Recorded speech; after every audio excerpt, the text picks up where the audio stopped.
Thank you so much, Alice.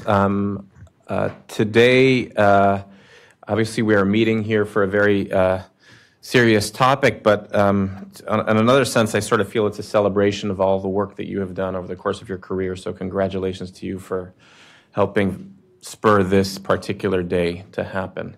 I also am just a suggestion that hopefully we can get Brian's talk integrated into the proceedings from today's meeting, because knowing him, he's probably got his talk already prepared, and we could get it down on paper for him.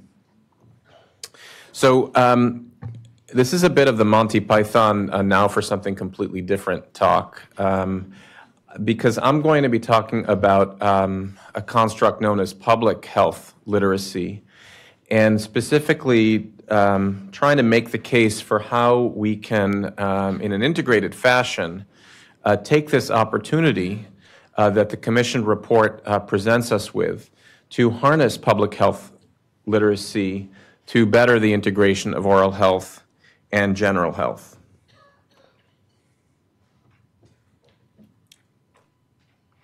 So to begin with some definitions, what is public health literacy? This has been defined as, so this is to differentiate from individual health literacy, which you're all very familiar with. This has been defined as the degree to which individuals and groups can obtain, process, understand, and evaluate and act upon information needed to make public health decisions that benefit the community.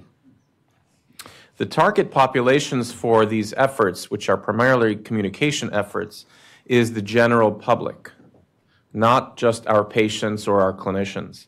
The purpose is to improve the health of the general public, and its aims are to engage more stakeholders in public health and prevention efforts.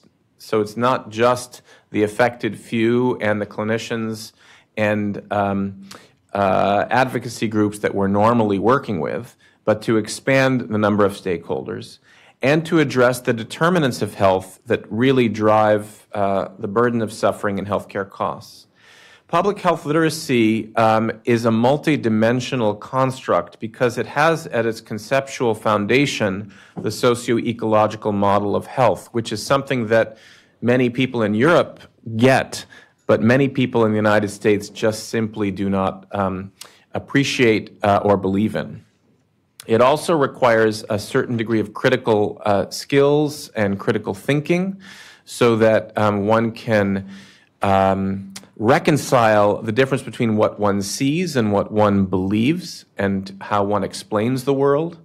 And it requires a civic orientation, meaning that things that may not be immediately beneficial to me may benefit my community and then come back at a later date to help me and my family. So the Roundtable Commission report recommendations, I'm sure you've all read them. There are a few of them that while public health literacy was not explicitly mentioned and population health was not the focus of the report, there were some recommendations that are indeed relevant to the construct of public health literacy, specifically these three recommendations. And I can't remember how many recommendations there were in the report, but there were quite a few. The first is to apply that we should apply a comprehensive framework that includes integration theory, oral health, primary care, and health literacy into practice, and I added public health practice, education, research, and policymaking. So not just clinical practice, but public health practice as well.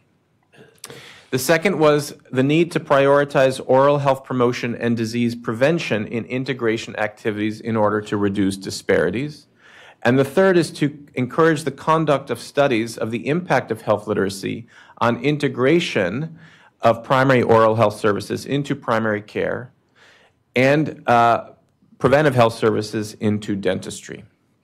All of these have implications for public health literacy that I'm going to expand and go quite deep with.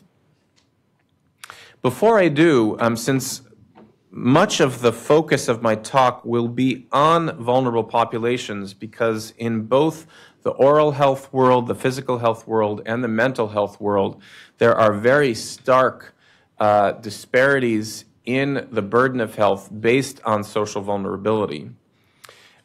is to start by defining what I mean by vulnerable populations. Because this term is sort of like, what do you mean when you say love? There are lots of different definitions.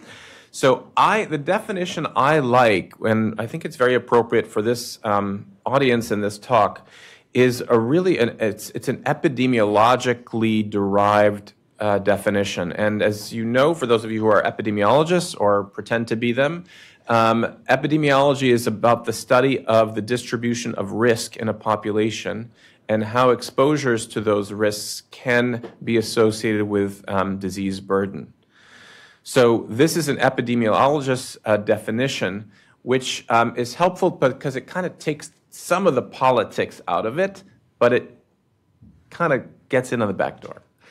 So vulnerable populations have been defined as subgroups of the larger population that because of social, economic, political, structural, geographic, and/or historical forces are exposed to a greater risk of risks. So they're at greater risk of being exposed to one or more risks and are thereby at a disadvantage with respect to their health and health care. What I like about this definition, apart from the comprehensive set of domains that it touches on, is that it frames the problem as one of exposure, not one of behavior, kind of eliminating some of the shame and blame that is associated with disease in poor people. And it also puts the lens squarely on society, because it's not something intrinsic to the individual that makes them socially vulnerable. It's how we've constructed our society that makes an individual socially vulnerable. So you could transplant someone from one society into another, and they may not be socially vulnerable in that second society based on how we create policy and the social norms we adhere to. So the common social vulnerabilities I've listed here for you just so we're speaking the same language, and conveniently, and for those of you who teach in public health or clinical medicine, this is helpful. It's an acronym, vulnerabilities, coincidentally, and these are the kinds of things that we see in our practice that have been borne out in epidemiologic research and in interventional research to drive disease. Violence, uninsured, literacy, language, neglect, either self-neglect or elder neglect, child neglect, economic hardship and food insecurity, race and ethnicity and discrimination, addiction, brain disorders, particularly depression and dementia, personality disorders, immigrant status, one's legal status, social isolation, informal caregiving burden, transportation problems, illness models, eyes and ears, meaning if you have vision or hearing problems, often a hidden vulnerability, and then shelter, so homelessness, housing instability, etc. This is not exhaustive, but this is about 95% of what explains the 60% of social issues that affect health, because we know healthcare is only about 10% of the explanatory power for defining health outcomes. Now, this is important to appreciate because we know from our own practices and from epidemiologic research that the reach of healthcare and dental care is quite limited. Despite those of us who are working in the safety net, we only can work so much. And the ecology of care research has shown that only a small proportion of the population at need receives direct healthcare services. And obviously one of the goals of this commission report is to have more people receive an integrated form of care, but it's really important that we remind ourselves who is and who is not getting care. So if you look at 1,000 children between the ages of 0 to 17 over the course of 1 year, out of the 1,000, only 167 will visit a physician's office and 82 will visit a dentist's office. So if we're going to be integrating, we're still in this kind of lower right quadrant of access to care as a solution to the problems that we're about to talk about. If you look at adults, it's not terribly different. 235 of them per year visit a physician and 73 visit a dentist's office. So we have to, by necessity, think about getting outside of the office when we talk about integration. So this is compounded by the fact that not only is access a problem for the general public, but access is really a problem for vulnerable populations. So this concept has been defined as the inverse care law. How many of you have heard of the inverse care law? Okay, 2 people who've come to my last talk. Okay, and you remembered it. Dr. Tudor Hart was a family physician and epidemiologist in London, and he was working in a poor neighborhood, and he noticed that he was working like 12-hour days, 6 days a week, whereas his partners, who, you know, in the National Health Service, you get a swath of a neighborhood that you care for, and that's your job. His partners in the wealthier part of London were golfing on Wednesdays and had Saturdays and Sundays off and were having dinner with their families. And he started to ask his other colleagues who were working in the poor neighborhoods, and the pattern was the same. So he did a study of all of London, and he found out that indeed the access to and quality of health care is inversely proportional to the needs of the population. It was originally the inverse care hypothesis, but now it's a law because it's been shown in every society to be true, and much of progressive health policy has been an attempt to reverse or mitigate the inverse care law. So how does this play out in oral health? Just as one example, but I could show you the exact same slide in primary care, physical health, and mental health. So among low-income adults, 42% have difficulty biting and chewing. 23% reduce participation in social activities due to the condition of their mouth and teeth. 35% feel embarrassment due to the condition of their mouth and teeth. And 37% avoid smiling due to the condition of their mouth and teeth. So very high burden of oral health problems among low-income adults. Now, if you look at all adults, 77% say they intend to visit a dentist in the next year. But if you look at the intent by income level, there is a gradient in that low-income people have a lower intention, 62%, than high-income, 91%. But if you look at actual behavior, who actually went in the last year, this is where you see the real disparities play out. The low-income people who have the highest need, I'm sorry, I'm pointing to my computer. It's not transmitting. The people with the lowest income, who have the highest burden of oral health disease, oral health problems, have the lowest likelihood of accessing a dentist compared to the highest income people who have the lowest oral health needs, who have the highest level of engagement. So again, the inverse care law is at play in a big way in dentistry. And Medicaid in many states does not solve that problem, particularly for oral health.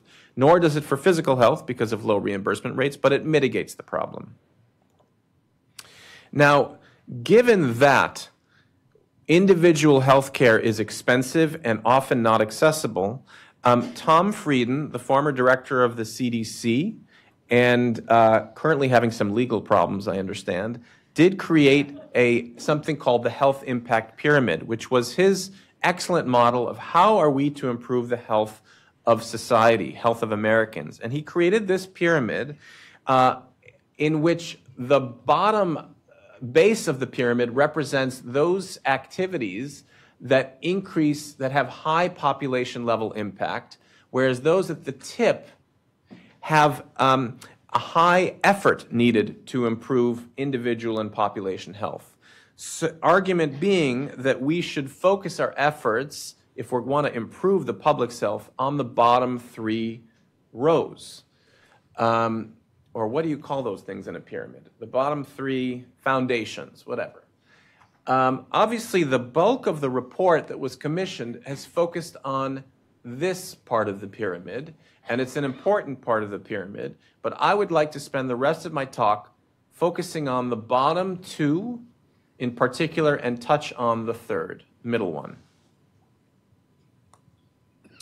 So this is the most important slide from my talk, because it really describes the rationale for why we also need to focus on public health literacy. Why is harnessing public health literacy critical for the integration of oral and primary health services? First, as I mentioned, access to care, whether it's integrated or not, will be helpful but insufficient. And unless we address public health literacy, we will not be addressing the spigot on the faucet, and we're just going to be running like the hamster in the wheel. Second, most oral health, physical health, and mental health problems are driven by common exposures that are shared amongst these three health dimensions. So preventing exposures to these common shared risk factors that affect all three health dimensions could be an efficient and clinically effective and cost-effective approach to improving oral, physical, and mental health. So that's concept number one. Concept number two is that greater social vulnerability elevates risk exposures, based on our definition of who is vulnerable, that jeopardize all three dimensions of health. And disease burden in any and all of the three health dimensions actually leads to a downward economic mobility that can create greater social vulnerability and create the vicious cycle that leads to more disease and more disease burden. So addressing the common social determinants, the ones that are shared across these three health dimensions, can prevent risk exposure and reduce health disparities in all three dimensions. Finally, secondary prevention through public health interventions and clinical interventions for either systemic diseases, and by that I mean the physical ones, or diseases of the oral cavity, may yield collateral benefits, as you heard from George Taylor this morning, across other health dimensions. So there is added value in taking this approach, not only for primary prevention, but for secondary prevention of established disease. And now 1 in 8 Americans has diabetes. So if we're doing something good in public health, that's going to help those 1 in 8 people who have diabetes better manage their diabetes as well. So that was the story in words. I want to now give you that same story in a picture, or a series of pictures. I'm going to describe the causal interrelationships between socio-environmental and behavioral risk and health outcomes across these three health dimensions. So, as I think you would all agree, based on the science, that social conditions and exposures really are the greatest predictors of health and health trajectories. So I have put in the center of this picture social vulnerability and economic deprivation, because that's where the disease burden lives. Social vulnerability and economic deprivation is associated with differential exposures and differential access to health resources and health care in a variety of exposures and for a variety of health care resources and health promoting resources. No argument there so far? Okay. Those differential exposures and the differential access to resources that promote health and healthcare resources themselves lead to poor physical health, poor mental health, and poor oral health, particularly the ones that are common exposures that we'll talk about in a minute, common risk factors. These health states across these three dimensions influence health in the other dimension. So as we learned, poor oral health can promote the acceleration of diabetes complications. Poor physical health can and does lead to poor mental health, and poor oral health leads to poor mental health, and vice versa. This is a malevolent cycle. These are not siloed health conditions, so that social vulnerability acting through exposures and access can impact one or more in related fashions, interrelated fashions, of the three dimensions of health. And finally, those three dimensions of health can lead to the downward economic spiral that has been studied and studied and studied. You know, the studies that say it's, poverty sucks for health and sickness sucks for wealth. So the arrows go back to the center. So this is sort of an integrated model of the socio-ecological model, an integration across multiple levels of health exposure, and health outcome that link the three dimensions of health and really provide the rationale for public health literacy-based approaches to the problem. Let me now break down that first slide, the sort of most important slide, which I've just sort of visualized for you in an image, by giving some specific examples that can kind of, put teeth on the problem. I just realized the pun I was making. Okay. As I said, most of the three health dimension problems are driven by common shared risk exposures, right? These are potentially responsive to sound public policy. So preventing exposures to these common and shared risk factors would be clinically effective, efficient, and cost-effective. Examples of these are the most common.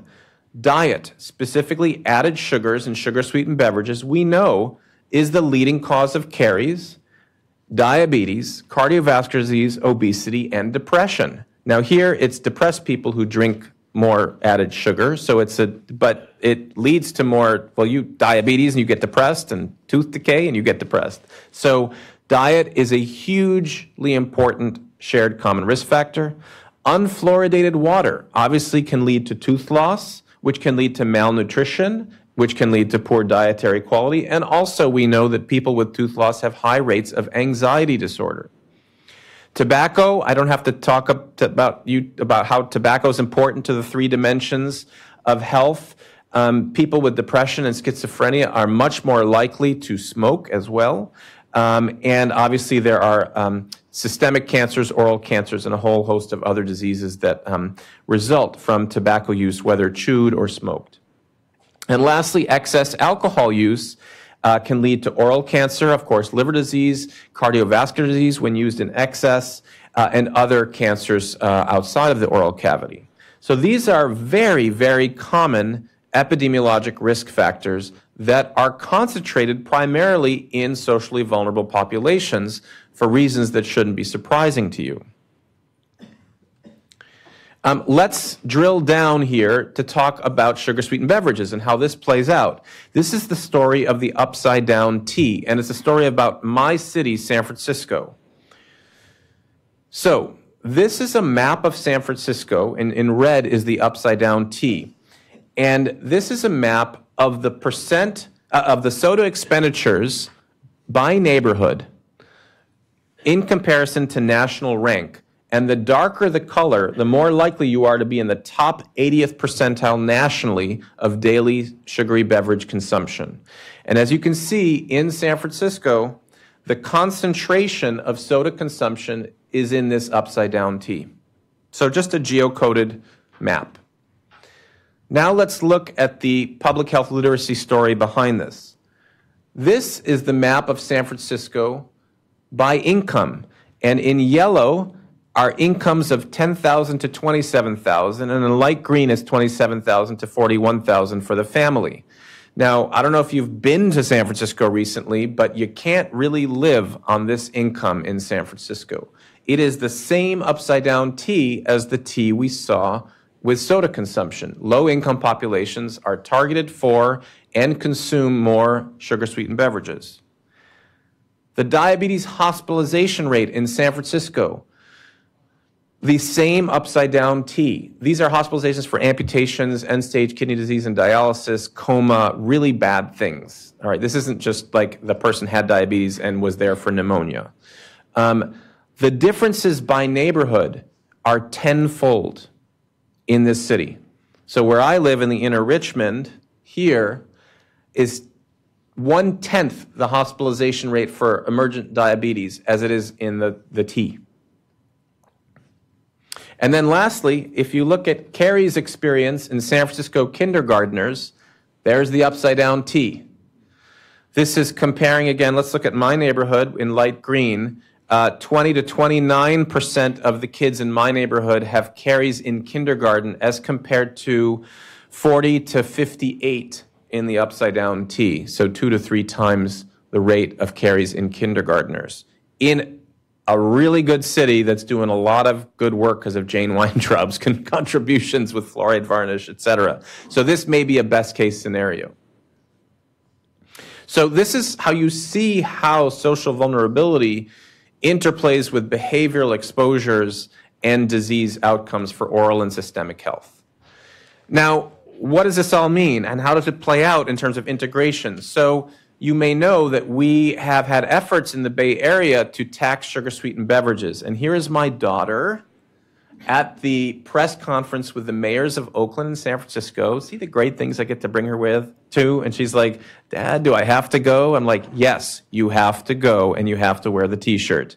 The people versus big soda crossed out and diabetes. Right. So what did we learn? A very interesting study that looked at the media discourse around the soda tax period of time. And in San Francisco, the soda tax failed the first time and passed the second time.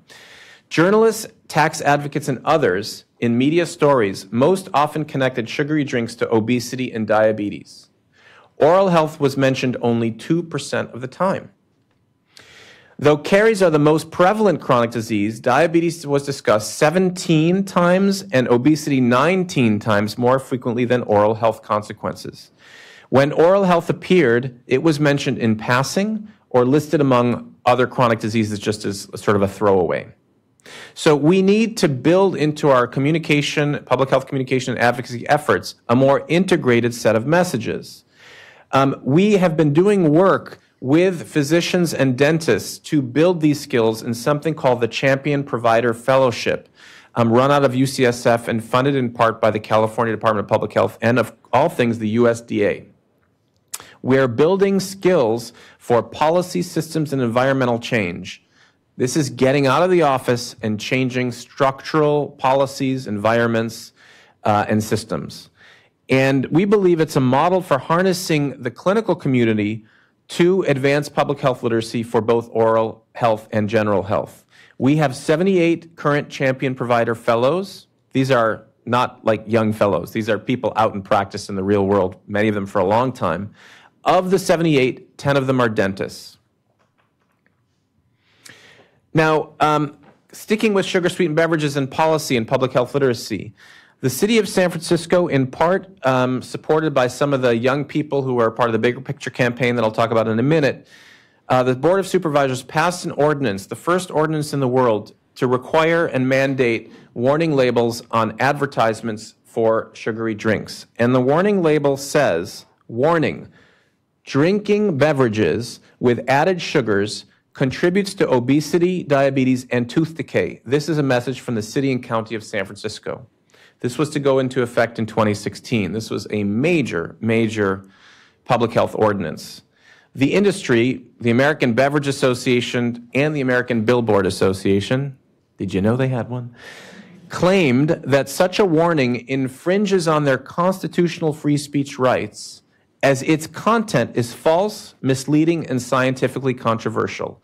In their expert testimony, written by the former scientific director of the American Diabetes Association, believe it or not, they claim that there is no evidence that sugary drinks cause cavities, among other things. They also said there's no evidence. The word is cause. The causality was what was in question. So I was asked to write the scientific expert report on behalf of the city, and so I got to review all of the documents and come up with my own case. And I described this in an article called Science and Public Health on Trial in JAMA in 2016, in which I described how the industry hijacks science to undermine truth by placing the public at significant jeopardy in terms of their health. So it's interesting reading. Actually, the most interesting reading are the proceedings from what was a federal court case, because this is, free speech. So it was adjudicated in the District 9 federal court. The city won the case because they were sued by the American Beverage Association. The city won the case. The American Beverage Association appealed. They appealed based on the size of the warning label, that it was inappropriately large. They won the appeal. So the ordinance has not been put into effect. Currently, the city has succeeded in a rare success in getting what's called an en banc review, which means all 9 judges will again hear the case. and we don't know whether who will win or lose. It's not looking good for the warning label. But the communications that are going on with the public around these risk factors are entirely misaligned with public health literacy principles. And so we have to have counter-marketing messages. The bigger picture that Alice kindly mentioned is one such effort. Minority youth poets speaking truth to power about diabetes prevention. 4 of the 25 bigger picture short films clearly integrate, and we didn't put the words into their mouths. This is their own authentic stories. They integrate oral, physical, and mental health in their prevention messages. See, especially if you're going to go to this website, please do. It's great. Show your kids, show your family. It's entertaining. It's cool. Bottled Up, which is about the value of fresh water, and Chocolate Smile. Those are the 2 killer video poems. They're about 4 minutes long each that really integrate the messages beautifully.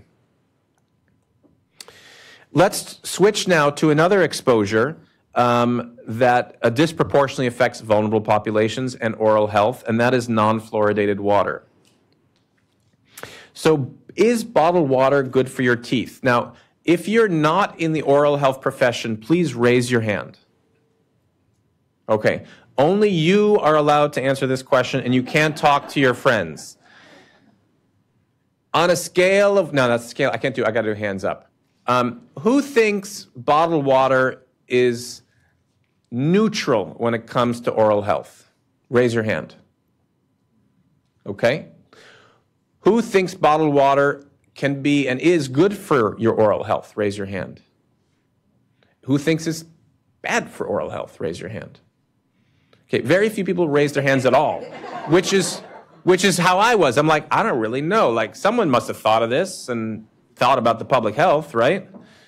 So $100 per year per person. This is the fastest growing drink choice in the United States. $100 per year per person. More than 600 times more expensive than tap water. $12 billion. We could integrate oral health and primary care in 5 minutes if we had $12 billion in the United States during 2012. In 2018, this has got to be double. So, is it good for your teeth? Only 15 bottled water products out of 640 that are members of the International Bottled Water Association contain fluoride. 2.3% of all bottled water products contain fluoride. The regulatory standards on this are simply inadequate. Here they are. If bottled water meets specific FDA standards, manufacturers may include the following health claim. Drinking fluoridated water, because we're one of the 2%, may reduce the risk of dental caries or tooth decay. There is no affirmative warning label to state that bottled water does not contain fluoride. In fact, the EPA states on its website that consumers are encouraged to, quote, check with bottlers to find out if their water contains fluoride. Really? Can you see the 1-800 number on the back of that little label? Are you really going to call? Oh, so this is the list. For those of you, no, it's not going back. Well, the prior slide had the list of the, I'm not selling any of these, but had the list of those companies that fluoridate their water. It's a good list to have if you're in clinic and you care about this stuff, and you should, because most of our poor patients drink bottled water. Social vulnerability and bottled water. It turns out that the source, tap or bottle, differs by race, ethnicity, nativity, and education, and this is partly research done by Alice Horowitz and her team. So based on NHANES data, we know that 33% of U.S. adults drink bottled water on any given day. Non-Hispanic Black and Hispanic adults had 0.44 and 0.55 times the odds of consuming tap water compared to non-Hispanic white adults. These same adults born outside the 50 U.S. states had double the odds of consuming bottled water than their U.S.-born counterparts. In 2010, water filtration was associated with higher odds of drinking plain or tap water. And we're going to come back to water filtration because it's an important new thing I learned. Low income, and here's Alice's study, low-income parents and caregivers of young children in Maryland, she found, very rarely drink tap water and do not give it to their children. Rather, they use bottled water. And they have limited understanding of the use of fluoride in general to prevent cavities. What about filtered water? You might ask. Which methods remove fluoride? It turns out reverse osmosis, which is the most common form of like on your sink filter system, distillation, and active alumina filtration systems all remove fluoride. Carbon filters do not remove fluoride. This is a public health literacy issue, I think.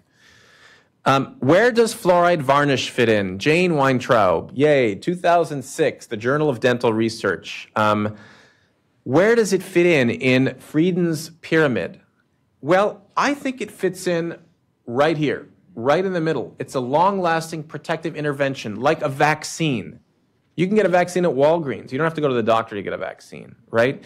You could put it as a clinical intervention if you want. That's great, but fewer kids are going to get it if that's where you're delivering it. So we should really be thinking about this as a public health literacy campaign as well. Moving down the list, other examples. I said that greater social vulnerability elevates risk exposures that jeopardize all three dimensions of health, and that addressing these determinants can prevent risk exposure. Let me just give you some of the social determinants. Food insecurity leads to poor dietary quality because people eat high calorically dense foods to get food on the table. Leads to caries, gum disease, tooth loss, diabetes, cardiovascular disease, obesity, stress, and depression. All one social determinant leading to these three. Domestic violence and trauma, tooth loss, poor dietary quality, diabetes, blah, blah, blah, blah, blah, PTSD, depression.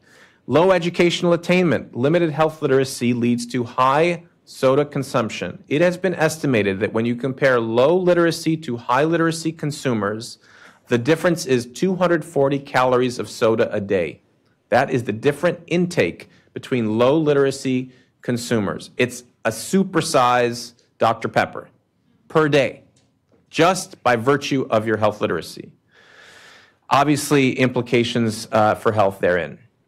Legal immigrant status, increasingly poor access to care leads to problems in all three health dimensions, and poverty in general, poor access to health-promoting resources and care, and all three health dimensions are affected. So can we address these social determinants? This is work by my colleague Hilary Seligman, who has created a program called Eat SF, which provides fresh fruits and vegetable vouchers to low-income people, just to buy fresh fruits and vegetable vouchers. This prevents chronic disease. As she says, chronic disease, that includes diseases of the oral cavity. Now, the other example I stated is that greater rates of illness in any and all three dimensions lead to downward economic mobility and create greater social vulnerability, leading to a vicious cycle. The New York Times covered this story, how dental inequality hurts Americans with negative economic implications. The book Teeth, if you haven't read it, you must. Some of you have already mentioned the child who is described in this book. The story of beauty, inequality, and the struggle for oral health in America paints a very unrosy picture. And then an article in the New Republic, I think it was, toothlessness spells joblessness, which means lack of access to dental care, which in turn leads to more suffering, the cycle. So what do we know about this? 1/3 of adults with incomes at 138% of federal poverty level, meaning that they could be eligible for Medicaid in the Affordable Care Act expansion states only, report that appearance of their teeth and mouth affected their ability to interview for a job, versus 15% of people with higher incomes. Fluoridation has been found in one study to increase the earnings of women by 4% on average, and more so for women of low socioeconomic status. And lastly, a randomized trial in Brazil showed employers two images of the same person, one with no dental problems, one with uncorrected teeth. Those with dental problems were perceived to be less intelligent and less likely to be considered suitable for hiring.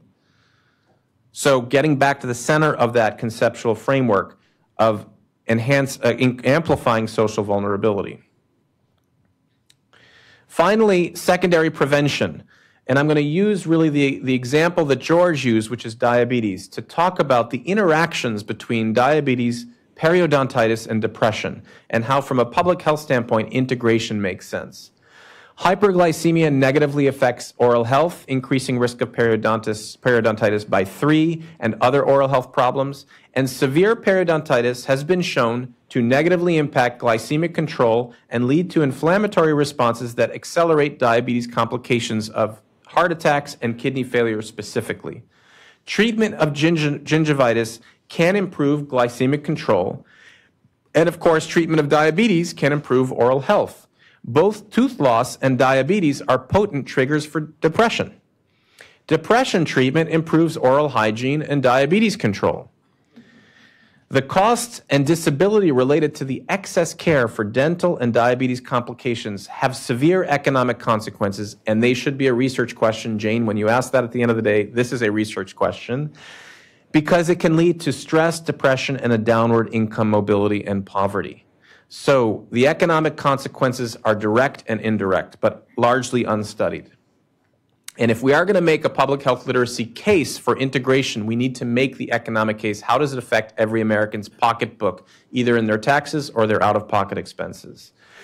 So I want to close by reminding people of this. It's the opposite of a benevolent cycle. It's the malevolent cycle of causal interrelationships between socio-environmental and behavioral risk and health domains, and close by concluding that public health literacy must be part of the integration equation, because access to care is helpful but insufficient. It's just the tip of the iceberg. And most oral health, physical health, and mental health problems are driven by common shared risk exposures. Preventing exposures to these common risk factors would be efficient, clinically effective, and cost-effective using public health and policy interventions. Greater social vulnerability elevates risk exposures that jeopardize all 3 dimensions of health, and disease burden in any 3 health dimensions lead to downward economic mobility and more social vulnerability. Addressing the common social determinants, as I described with food insecurity, literacy, etc., can prevent exposures to these risks, reduce health disparities in all 3 dimensions. And secondary prevention for either systemic diseases or diseases of the oral cavity could yield collateral benefits across other health dimensions. Thank you very much. This is me with my HARC hat, which is the Health Research Council, standing under the arches of the Department of Public Health. I work at Sanford General Hospital. It's part of the Department of Public Health. We need to bring public health back into the equation. Thank you very much.